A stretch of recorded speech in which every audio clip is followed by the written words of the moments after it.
En el otoño de 2023, Elena y Marcos invirtieron todos sus ahorros en la que creían que era la casa de sus sueños, una vieja construcción de piedra en la Sierra de Madrid.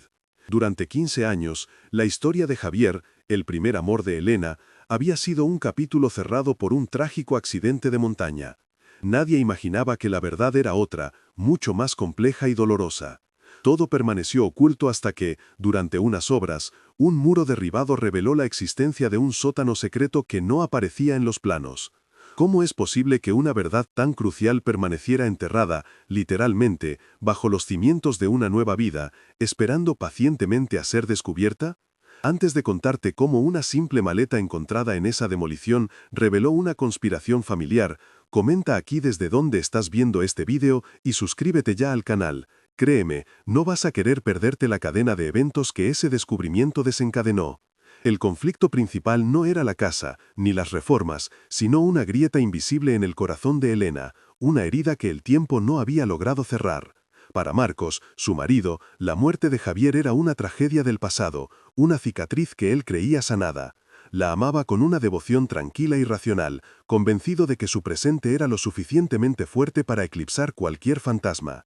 Sin embargo, no era un fantasma lo que acechaba a Elena, sino la ausencia de respuestas, una sensación persistente de que la historia oficial era una mentira bien construida.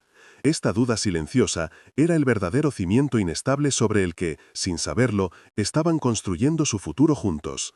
La pregunta no era si se querían, sino si su amor podría sobrevivir a una verdad que llevaba 15 años pudriéndose en la oscuridad.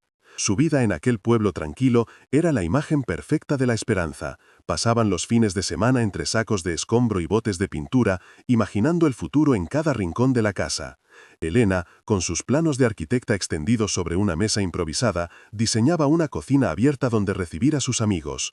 Marcos, práctico y optimista, se encargaba del trabajo más duro, siempre con una broma para aligerar el cansancio. Eran un equipo, cómplices en el sueño de transformar aquellas viejas paredes en un hogar. Había risas, planes de futuro, discusiones sobre el color de las paredes del dormitorio y la promesa de una vida apacible, lejos del ruido de la ciudad. Nadie, y menos ellos, podría haber sospechado que no estaban construyendo sobre un lienzo en blanco, sino sobre una tumba sellada. 15 años atrás, Elena y Javier eran esa clase de pareja adolescente que parece destinada a durar para siempre, un amor puro, intenso y absoluto, forjado en los veranos largos y las tardes de estudio. Planeaban escapar juntos a la universidad, recorrer el mundo y construir una vida lejos de las estrictas exigencias de la adinerada familia de Javier, que nunca aprobó su relación con Elena. La noticia de su muerte en un supuesto accidente de alpinismo fue un golpe brutal y repentino que destrozó el mundo de Elena. La versión oficial hablaba de una caída, de mal tiempo, de un cuerpo que nunca fue recuperado del todo. Pero para Elena siempre hubo piezas que no encajaban, la prisa de la familia por cerrar el asunto, las miradas esquivas, la sensación de que le estaban ocultando algo fundamental. La casa, en sí misma, un personaje más en esta historia, situada en una calle adoquinada, con un pequeño jardín trasero y vistas a las montañas, representaba la estabilidad que Elena había buscado durante años. Sus muros de piedra habían sido testigos de generaciones de historias locales, de secretos susurrados entre vecinos.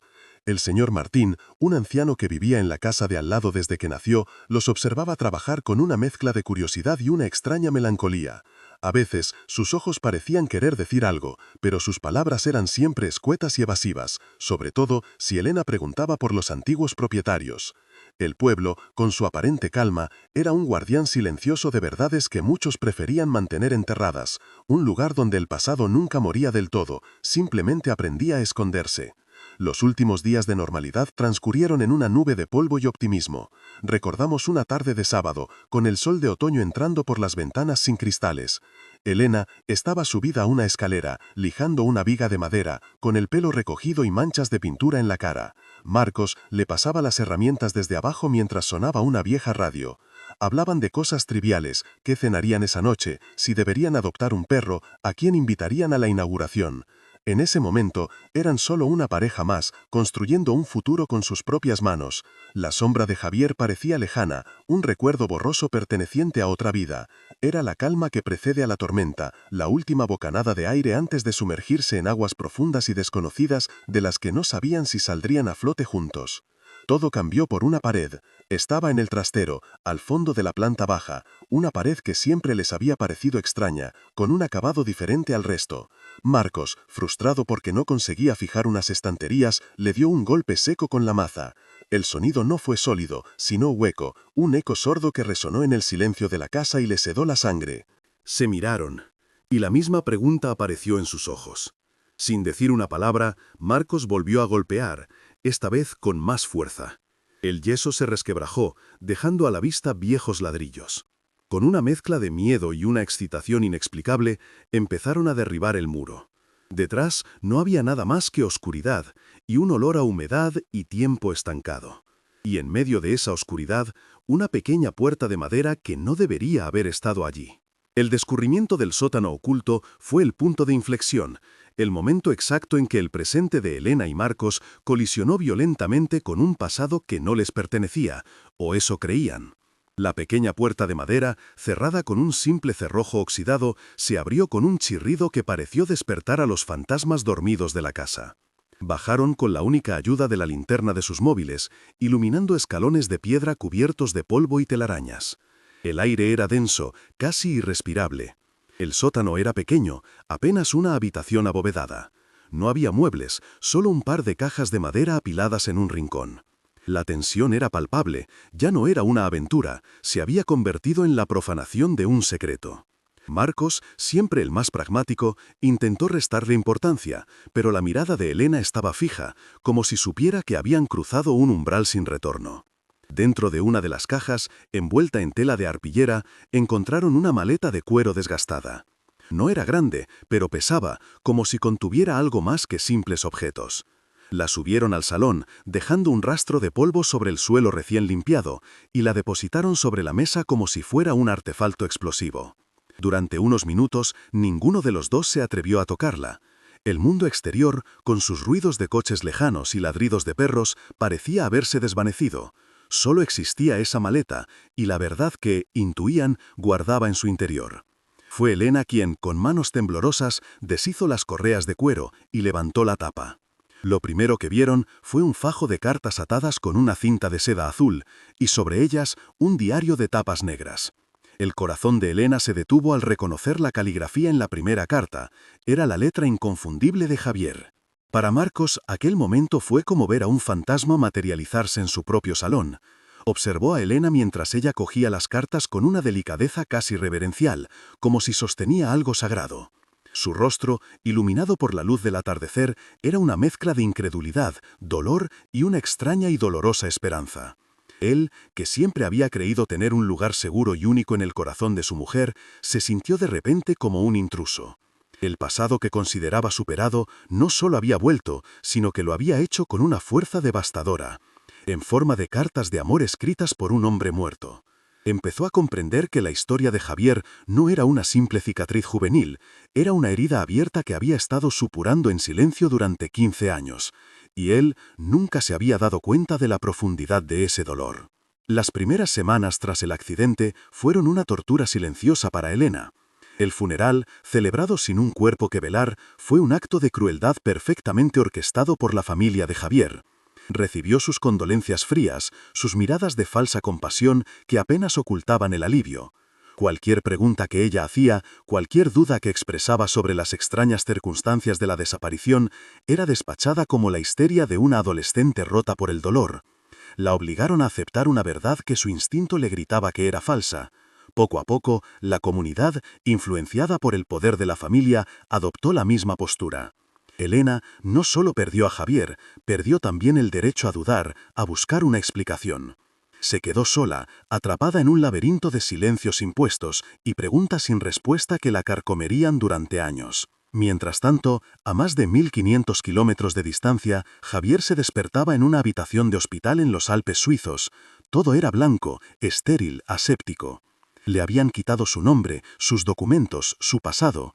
Ahora era otro, un paciente anónimo con un historial médico fabricado para proteger el secreto familiar. Su corazón enfermo era la excusa perfecta, pero la verdadera enfermedad era el control asfixiante de sus padres. Comprendió de inmediato la magnitud de la trampa. Lo habían declarado muerto para el mundo, para Elena, para poder manejar su vida y su herencia sin la distracción de un amor que consideraban indigno. No era un paciente, era un prisionero. La impotencia era un veneno más corrosivo que la propia enfermedad, una rabia sorda que se acumulaba en su pecho día tras día. Los años siguientes, Elena intentó reconstruir su vida sobre los escombros de aquel primer amor. Se matriculó en la Facultad de Arquitectura, cumpliendo el sueño que una vez habían diseñado juntos. Cada plano que dibujaba, cada estructura que imaginaba, era un intento desesperado de imponer orden en su caótico mundo interior. Se convirtió en una mujer pragmática, metódica, que canalizaba todas sus emociones en el trabajo. Construía para otros los hogares que sentían que a ella le habían arrebatado. Tuvo otras relaciones, por supuesto, pero siempre mantenía una distancia de seguridad, un muro invisible que nadie lograba traspasar. Nadie podía acercarse lo suficiente como para descubrir la grieta que llevaba dentro, la ausencia de una pieza fundamental que la hacía sentir perpetuamente incompleta. En su prisión dorada, la única forma de rebelión de Javier era escribir. El diario de tapas negras y las cartas que nunca enviaría se convirtieron en su único confidente, en el ancla que le impedía ahogarse en la locura. En sus páginas no solo relataba la monotonía de los tratamientos y la falsedad de las sonrisas del personal médico, sobre todo mantenía viva a Elena. Escribía sobre sus recuerdos, imaginaba conversaciones con ella, le contaba sus miedos y su inquebrantable plan de escapar y volver a buscarla. Cada palabra era un acto de fe, una promesa susurrada al papel. Aquellas cartas eran su verdadera medicina, la única razón por la que su debilitado corazón seguía latiendo. La esperanza, cada vez más frágil, de que un día ella pudiera leerlas y entender que nunca, ni por un segundo, la había abandonado. El tiempo, que para Javier era un enemigo inmóvil, para Elena fue un río que la arrastró hacia adelante. Conoció a Marcos en el estudio de arquitectura donde ambos trabajaban. Él era todo lo que Javier no había sido, tranquilo, predecible, seguro. Representaba la calma después de la tormenta, la promesa de una vida normal, sin sobresaltos ni pasiones arrebatadoras que pudieran destruirla de nuevo. Enamorarse de Marcos no fue una explosión, sino una decisión consciente. Fue la elección de la paz sobre la incertidumbre, de la seguridad sobre el recuerdo. Al casarse con él, Elena sintió que por fin estaba cerrando una puerta, aunque sabía, en lo más profundo de su ser, que la habitación del pasado simplemente había quedado a oscuras, pero nunca del todo vacía. La esperanza de Javier, mientras tanto, se desvanecía con cada año que pasaba y con cada nuevo revés en su salud. Los médicos eran claros, su corazón no resistiría una vida fuera de la estricta vigilancia de la clínica. Su plan de fuga se reveló como lo que era, el sueño febril de un joven desesperado. El dolor se transformó en una resignación melancólica. Empezó a imaginar la vida de Elena sin él. ¿Se habría enamorado de nuevo? ¿Sería feliz? La idea le provocaba un sufrimiento dual, la agonía de ser reemplazado y al mismo tiempo un amor tan profundo que deseaba su felicidad por encima de la suya. Su mundo se fue encogiendo hasta reducirse a las vistas de la montaña desde su ventana, un paisaje irónicamente similar al que, según la mentira oficial, le había costado la vida. Así transcurrieron 15 años, 2 vidas que debían ser una sola, separadas por una mentira cruel, siguiendo trayectorias paralelas que nunca debieron diverger. Elena, a punto de empezar a reformar la casa de sus sueños con su marido, había aprendido a vivir con el eco de una ausencia, convenciéndose a sí misma de que el pasado estaba enterrado. Javier, atrapado en un presente perpetuo, había llenado cientos de páginas con un amor que el mundo creía muerto. 2 corazones latiendo a destiempo, ignorantes de que un simple muro a punto de ser derribado estaba a punto de sincronizarlos de nuevo, desatando una verdad que había esperado pacientemente, pudriéndose en la oscuridad durante más de una década. La primera carta que Elena abrió no era un recuerdo, era una voz. La tinta, ligeramente desvaída por los años, trazaba las curvas familiares de la letra de Javier, pero las palabras que formaban pertenecían a un tiempo que, oficialmente, nunca había existido. Fechada 3 semanas después de su supuesto fallecimiento, la carta comenzaba con una frase que le robó el aliento. Mi amor, si alguna vez lees esto, significa que no he logrado volver a tiempo. Elena tuvo que sentarse. El suelo de madera, a medio instalar, crujió bajo su peso. Marcos se acercó, pero se detuvo a un par de metros, sintiendo que había un campo de fuerza invisible a su alrededor. Vio cómo su mujer se llevaba una mano a la boca, ahogando un sollozo que no era de tristeza, sino de una conmoción tan profunda que parecía haber fracturado la realidad misma. Las siguientes cartas construían un relato imposible.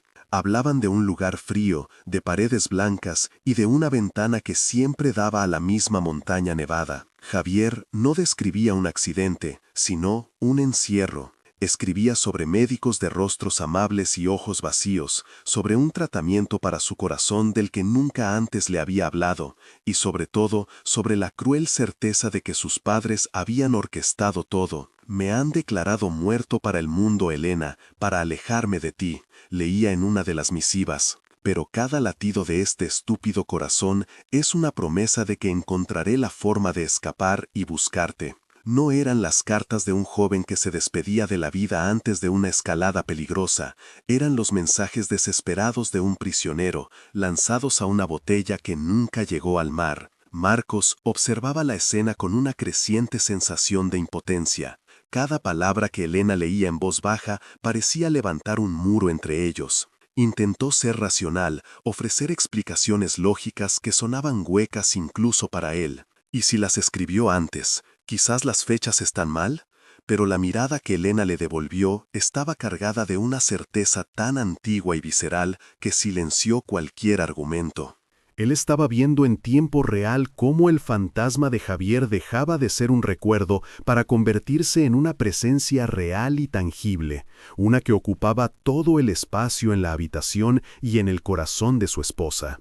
Se dio cuenta, con un pánico helado, de que no estaba luchando contra una memoria, sino contra una historia de amor que, al parecer, nunca había terminado. Fue entonces cuando Elena abrió el diario de tapas negras. Si las cartas eran un grito de auxilio, el diario era la crónica detallada de una tortura psicológica. Las primeras páginas, escritas antes de la desaparición, estaban llenas de planes, de sueños compartidos, de su amor por ella. Pero después de la fecha fatídica, el tono cambiaba por completo. Las entradas se volvían febriles, a veces inconexas. Describía la monotonía de los días en la clínica suiza, el control férreo de las enfermeras, las visitas esporádicas de su padre, cuyo rostro era una máscara de fría determinación. Hoy he intentado caminar por el pasillo y me han sedado. Dicen que es por mi bien, escribió en una entrada. Mi único bien eres tú, y me lo han arrebatado. Siento que me estoy volviendo loco, Elena. ¿Seguirás esperándome? La verdad era una onda expansiva que destruía todo a su paso. De repente, los recuerdos de Elena de aquellos días oscuros cobraron un nuevo y siniestro significado. La prisa de la familia de Javier por celebrar un funeral sin cuerpo, sus condolencias ensayadas, las miradas evasivas de los amigos de sus padres, todo encajaba. No era la histeria de una adolescente rota, como le habían hecho creer. Era su intuición gritándole una verdad que era demasiado monstruosa para ser imaginada. La familia de Javier no solo había desaprobado su amor, lo habían amputado de la forma más cruel posible, construyendo una elaborada mentira sobre la tumba de un chico que aún respiraba. El dolor de la pérdida, que había cargado durante 15 años, se transformó en una rabia incandescente, una furia dirigida a aquellos que le habían robado no solo a su amor, sino también su derecho a la verdad. El descubrimiento lo cambió todo. La Elena que se levantó del suelo no era la misma que se había arrodillado minutos antes. La melancolía que siempre había nublado su mirada fue reemplazada por un fuego helado, una determinación afilada como el cristal. Ya no se trataba de llorar un pasado perdido, sino de reclamar un presente que le habían negado. Cogió el diario y las cartas, sujetándolos contra su pecho como si fueran un arma. Su objetivo ya no era construir un hogar sobre las cenizas de su dolor, sino derribar el edificio de mentiras sobre el que se había sostenido su vida entera. Marcos la vio moverse por la habitación, recogiendo sus cosas, y comprendió que la reforma de la casa había terminado. Acababa de empezar una demolición mucho más grande y peligrosa. Finalmente, se detuvo frente a él. El silencio en la casa era denso, pesado, cargado con el peso de 15 años de secretos.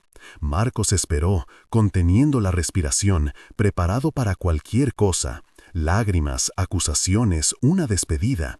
Pero los ojos de Elena no contenían nada de eso, solo una claridad aterradora.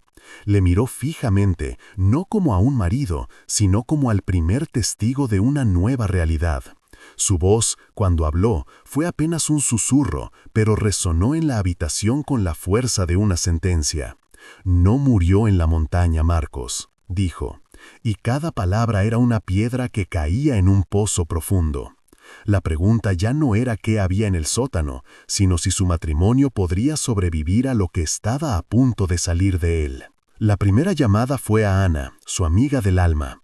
La conversación, interrumpida por largos silencios y sollozos ahogados, fue como reabrir una herida que ambas habían acordado dejar cicatrizar. Ana, al otro lado de la línea, escuchaba con una mezcla de horror y una terrible sensación de culpa. Ella, que había aconsejado a Elena olvidar y seguir adelante, se dio cuenta de que la había empujado a aceptar una mentira. Fue entonces cuando un recuerdo, enterrado durante 15 años, emergió con una claridad dolorosa. Recordó haber escuchado por casualidad una conversación entre el padre de Javier y un desconocido, en la que se mencionaba un traslado delicado y la necesidad de que nadie hiciera preguntas. En ese momento no le dio importancia. Ahora, esa frase se convertía en la primera pieza externa que confirmaba la conspiración. Con la validación de Ana, Elena sintió una nueva fuerza. Su siguiente objetivo era el señor Martín, el vecino de mirada esquiva. Esta vez no hubo preguntas amables. Elena y Marcos fueron a su casa con el diario de Javier en la mano. Elena, con voz firme, le leyó un pasaje en el que Javier describía cómo, el día que se lo llevaron, vio a través de la ventanilla del coche el rostro de un anciano que los observaba desde la casa de al lado. La máscara de indiferencia del señor Martín se hizo añicos. Con la voz quebrada, confesó, lo vio todo. El coche sin matrícula, los 2 hombres que obligaron a Javier a subir, la mirada de pánico del chico. El padre de Javier le había pagado una suma de dinero que le cambió la vida, no solo por su silencio, sino para que vigilara y le informara si alguna vez Elena regresaba o si alguien husmeaba en el pasado. La confesión del anciano abrió una nueva puerta al infierno. Reveló que los antiguos propietarios de la casa que ahora pertenecía a Elena y Marcos eran, en realidad, parientes lejanos de la madre de Javier. Les pagaron para que se mudaran allí poco después del incidente y, sobre todo, para que guardaran esa maleta en el sótano oculto, un lugar que nadie encontraría. La instrucción era simple, mantenerla a salvo hasta que recibieran nuevas órdenes que nunca llegaron. La casa no era un hogar de ensueño elegido al azar, había sido una tumba para los recuerdos de Javier, una caja de seguridad a pocos metros de donde su familia controlaba la narrativa. Elena y Marcos estaban viviendo, literalmente, sobre la evidencia de un crimen emocional que había sido meticulosamente planificado y ejecutado. Marcos, viendo a Elena al borde del colapso, pero más decidida que nunca, dejó a un lado cualquier resquicio de inseguridad y se convirtió en su ancla.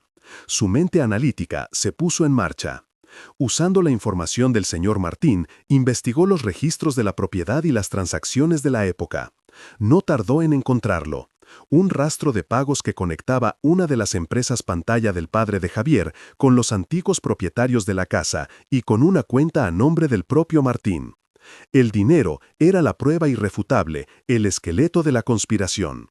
Ya no era la palabra de un diario contra la de una familia poderosa, era un delito documentado.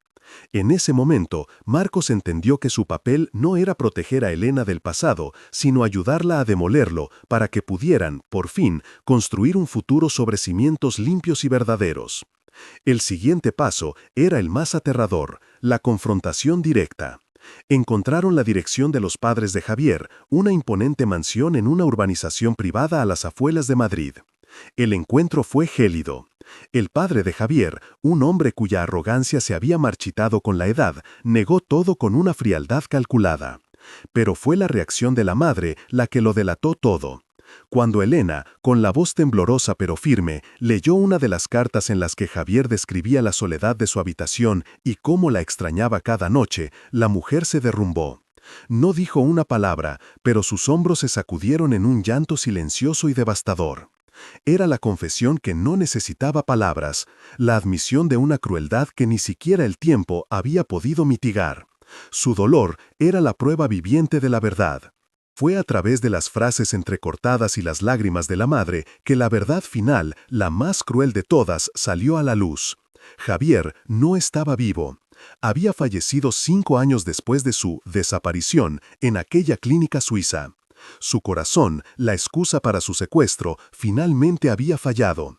La familia, para evitar otro escándalo y la posibilidad de que se descubriera la mentira original, había mantenido su muerte en el más absoluto secreto, enterrándolo en un pequeño cementerio local bajo un nombre falso. La revelación fue como una segunda muerte para Elena. Durante 15 años había llorado a un chico que creía muerto en una montaña, pero la realidad era infinitamente más dolorosa. Había vivido 5 años más, atrapado y solo, esperando un rescate que nunca llegaría. Murió creyendo que ella lo había olvidado. Esa noche, de vuelta en la casa, el silencio era más denso que cualquier pared. Ya no había misterio, solo el peso de una verdad insoportable. Elena no lloraba, parecía haber trascendido el dolor, entrando en un estado de calma gélida. Marcos la observaba, sin saber qué decir, qué hacer. La investigación había terminado, pero la guerra emocional acababa de empezar. Él había ayudado a desenterrar a un fantasma, solo para descubrir que era un hombre real al que habían asesinado lentamente. Ahora, ese hombre estaba más presente que nunca entre ellos, no como un rival, sino como una víctima cuya justicia aún no se había cumplido. La pregunta que flotaba en el aire ya no era qué había pasado con Javier, sino qué pasaría ahora con ellos, con el amor que habían construido sobre una tumba sin saberlo. La verdad era un veneno de efecto retardado, y sus síntomas apenas comenzaban a manifestarse. De vuelta en la casa, el silencio entre Elena y Marcos era una entidad física, un tercer ocupante que se sentaba con ellos en el salón a medio reformar. La confesión de la madre de Javier les había dado un final, pero un final brutalmente incompleto. Saber que había muerto solo en una clínica lejana no era suficiente. Elena sentía que faltaba la pieza más importante, el porqué fundamental que explicara una crueldad de tal magnitud. Con un movimiento casi automático, sus manos buscaron de nuevo el diario de tapas negras. Lo abrió, pasando las páginas que ya había memorizado, buscando algo que se le hubiera escapado, una palabra, una frase que diera sentido al sinsentido. Marcos la observaba, sabiendo que no podía hacer nada más que esperar a la tormenta que se gestaba en su interior. Fue en las últimas páginas, escritas con una caligrafía que se volvía cada vez más errática y desesperada, donde la encontró. La letra, antes firme y llena de rabia, se volvía temblorosa, casi ilegible en algunos tramos. Allí, en un párrafo desgarrador, Javier lo confesaba todo. No era solo el capricho de sus padres. Padecía una grave miocardiopatía degenerativa, una condición que su familia había mantenido en secreto incluso para él durante años, minimizando sus síntomas. Cuando supo la verdad y se negó a dejar a Elena, sus padres utilizaron la enfermedad como el arma definitiva. Lo que le presentaron no fue una elección, sino una sentencia. O se sometía a su plan, fingiendo su propia muerte para recibir tratamiento experimental en Suiza, o lo dejarían morir en España, asegurándose de que Elena nunca supiera la verdadera causa. Fue un chantaje envuelto en la más perversa de las lógicas. La conspiración adquirió entonces una dimensión aún más monstruosa. No fue solo clasismo, no fue solo el deseo de alejar a su hijo de una chica que consideraban inferior. Fue una crueldad disfrazada de protección, un acto de posesión absoluto. En las páginas del diario, Javier relataba las conversaciones con su padre, quien le repetía una y otra vez que lo hacían por su bien, y también por el de Elena. Le decían que ella no merecía la carga de cuidar a un enfermo terminal, que su amor juvenil no sobreviviría a la cruda realidad de la enfermedad. Le robaron la posibilidad de elegir, a él y a ella. Lo convencieron de que su sacrificio era un acto de amor, cuando en realidad era el acto de egoísmo más profundo. Preferían tener un hijo prisionero y vivo a un hijo libre y feliz por un tiempo limitado. El plan de fuga que Javier describía con tanto detalle en las primeras cartas se reveló entonces como lo que siempre fue, el sueño febril de un condenado. En sus últimas entradas, la esperanza se había desvanecido, reemplazada por una resignación lúcida y aterradora. «Mi corazón se rinde, Elena», escribió en la última página fechada. «Cada día es más difícil respirar, y sé que no me queda tiempo. Mi único miedo no es morir, es que te hayas rendido tú también. Es que mueras para mí creyendo que te abandoné. Por favor, si alguna vez lees esto, entiende que cada latido que me quedaba fue para ti. Te quise hasta el último de ellos». Era la despedida que nunca pudo darle, la absolución que él mismo se negaba, atrapado en una jaula de oro mientras su cuerpo se consumía. El dique de contención que Elena había construido durante 15 años, capa sobre capa de resignación, olvido forzado y nuevas esperanzas, se rompió en 1000 pedazos. El sonido que salió de su garganta no fue un sollozo, fue un aullido primario, el grito de un dolor tan profundo y antiguo que parecía venir del centro de la tierra. Se derrumbó sobre el suelo de madera, abrazando el diario contra su pecho, y lloró. Lloró por el chico de 17 años al que le robaron el futuro, por el hombre que nunca llegó a ser, por el sufrimiento que padeció en silencio, por cada una de las mentiras que ella se había obligado a creer. Lloró por la injusticia de un amor tan puro, destrozado por una crueldad tan calculada. Aquel no era el duelo de una pérdida, era el funeral que nunca tuvo. Marcos entendió en ese instante que el fantasma de Javier no era su enemigo, ni su rival. Era una víctima, tanto como Elena. Dejó a un lado cualquier atisbo de miedo o inseguridad y se arrodilló a su lado. No dijo nada. No había palabras que pudieran consolar un dolor de esa magnitud. Simplemente puso una mano en su espalda, un gesto de presencia, de anclaje a una realidad que se desmoronaba. Vio la última página del diario abierta en el suelo y con delicadeza la leyó. La verdad, negra sobre blanco, lo golpeó con la fuerza de una revelación. Comprendió que el amor que sentía por Elena no consistía en borrar su pasado, sino en ayudarla a sostener su peso. Ya no se trataba de él, ni de ellos, se trataba de hacer justicia a una memoria profanada. Fue entonces cuando Elena, sin dejar de llorar, se giró hacia él y se aferró a su brazo con la fuerza de quien se está ahogando. En ese gesto, en esa rendición total a su vulnerabilidad, el amor de ambos encontró su verdadero cimiento. Ya no estaban compitiendo contra un recuerdo idealizado, sino sanando juntos una herida real y sangrante. Marcos la abrazó, permitiendo que su dolor fluyera sin cortapisas, absorbiendo parte de su temblor. En el corazón de aquella casa, construida sobre un secreto, acababan de demoler el último muro que los separaba.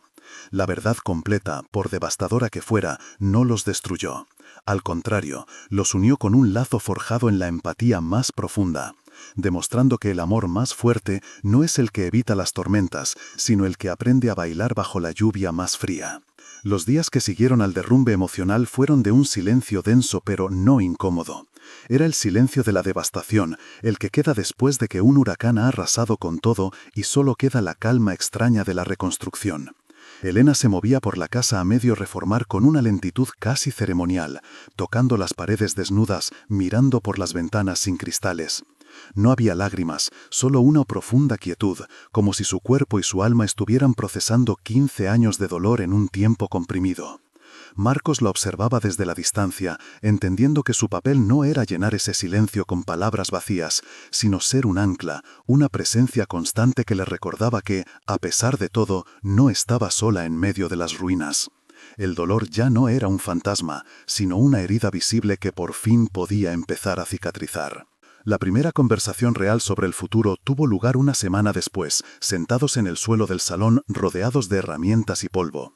Fue Marcos quien rompió el hielo con una propuesta lógica y compasiva. «Podemos vender la casa, Elena. Nadie nos culparía. Podemos empezar de cero en otro lugar». Por un momento, la idea fue un bálsamo, una vía de escape fácil. Pero entonces, Elena levantó la vista y miró a su alrededor. Vio las vigas de madera que habían lijado juntos, el hueco donde iría la chimenea con la que soñaban. Huir significaría darle la victoria al secreto, permitir que la mentira siguiera definiendo su vida. Con una calma que sorprendió al propio Marcos, negó con la cabeza. No, esta es nuestra casa, dijo, y en su voz había una nueva firmeza. No la compramos para huir, sino para echar raíces, y eso es lo que vamos a hacer. Antes de poner un solo ladrillo más, tomaron una decisión. Elena necesitaba cerrar el círculo, darle a Javier el final que le habían robado. Con la información que la madre le había dado entre sollozos, encontraron el pequeño cementerio en los Alpes suizos. Marcos no dudó ni un segundo. «Voy contigo», le dijo, y no era una pregunta. El viaje fue sombrío pero necesario. Encontraron la tumba marcada con un nombre falso, y Elena no sintió la punzada de un amor perdido, sino la profunda tristeza por una vida truncada. Colocó una simple flor sobre la lápida y le habló en silencio, no como a un amante, sino a un amigo al que por fin podía despedir en paz. Fue un acto de liberación, el punto final de un capítulo que la había mantenido prisionera durante la mitad de su vida. Al volver, algo en su mirada había cambiado para siempre. El trabajo en la casa se reanudó, pero con una energía completamente diferente. Ya no era la construcción de un sueño idealizado, sino la reclamación de un espacio. Cada martillazo parecía un acto de exorcismo, cada capa de pintura una forma de traer luz a la oscuridad. El sótano, el origen de todo, no fue sellado. Por el contrario, lo limpiaron, instalaron luz y lo convirtieron en una pequeña y acogedora bodega, un lugar para celebrar la vida. Cada decisión era conjunta, cada avance una victoria compartida. Estaban sanando la casa al mismo tiempo que se sanaban a sí mismos. La estructura de piedra, que había sido testigo de una cruel conspiración, se estaba transformando bajo sus manos en un verdadero hogar, un monumento a la resiliencia y a la verdad que, aunque dolorosa, siempre acaba por encontrar una grieta por la que filtrarse. El amor entre Elena y Marcos también se transformó. La ilusión inicial de los recién casados dio paso a algo mucho más profundo y sólido, una complicidad forjada en la verdad más brutal. Habían visto las partes más oscuras y rotas del otro y en lugar de huir se habían aferrado con más fuerza. Marcos ya no era el refugio seguro al que Elena había acudido para escapar de su pasado, era el compañero que había entrado con ella en la tormenta y la había ayudado a encontrar el camino de salida. Su relación ya no se basaba en la promesa de un futuro perfecto, sino en la certeza de que podían sobrevivir a cualquier imperfección, a cualquier fantasma. Aprendieron que el amor más fuerte no es el que borra las cicatrices, sino el que las besa hasta que dejan de doler.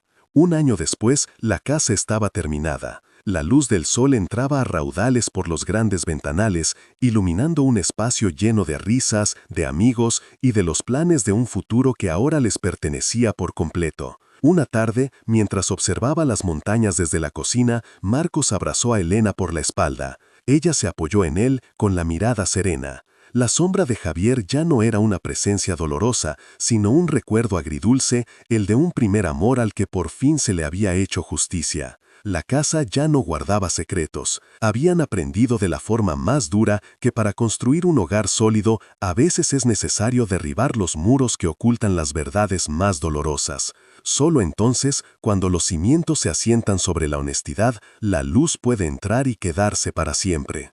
El legado de Javier no fue el de un fantasma que atormenta, sino el de una verdad que libera. Su amor, encapsulado en las páginas de un diario y en cartas que nunca llegaron a su destino, se convirtió en la llave que finalmente abrió la celda emocional de Elena. No era una historia de amor que competía con la de Marcos, sino el prólogo trágico que, una vez comprendido, dio un significado más profundo a su presente. La memoria de Javier no se instaló en la casa como una sombra, sino como una presencia silenciosa que recordaba el coste de los secretos y la fuerza redentora de la verdad. Su sacrificio involuntario no destruyó un nuevo amor, al contrario, lo purificó, obligando a cimentarse no en la ilusión, sino en la más cruda y compartida de las realidades, demostrando que el amor más auténtico es el que sobrevive a la revelación de todos sus fantasmas. El destino de Elena y Marcos fue reescrito por el eco de ese pasado. Habían comprado una casa para construir un futuro y terminar excavando una tumba para poder sanar. Su viaje dejó de ser una simple reforma para convertirse en una reconstrucción de sus propias almas. La complicidad que ahora los unía ya no estaba hecha de sueños compartidos sobre el color de las paredes, sino de cicatrices compartidas, de silencios comprendidos y de la certeza de saber que habían mirado juntos al abismo y no se habían soltado la mano. Marcos entendió que amar a Elena no significaba protegerla de su pasado, sino darle la fuerza para enfrentarlo. Y Elena descubrió que el verdadero hogar no es un lugar sin fantasmas, sino un refugio donde puedes aprender a convivir con ellos, un espacio seguro donde las heridas del ayer por fin tienen permiso para cicatrizar bajo la luz del presente. En el pueblo, la historia se convirtió en una leyenda susurrada, una de esas que redefinen la memoria colectiva de un lugar. La poderosa familia de Javier perdió su aura de respetabilidad, convirtiéndose en el símbolo de una arrogancia que consumió a su propio hijo.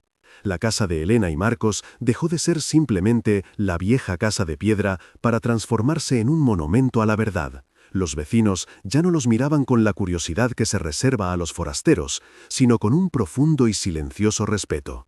Veían en ellos no a una pareja que había tenido mala suerte, sino a dos personas que habían tenido el coraje de no apartar la mirada, de escuchar los susurros de los muros y de darle, finalmente, una voz a un silencio que había envenenado a la comunidad durante 15 largos años. Al final, esta historia nos enseña que la verdad, por muy dolorosa que sea, siempre es un acto de construcción.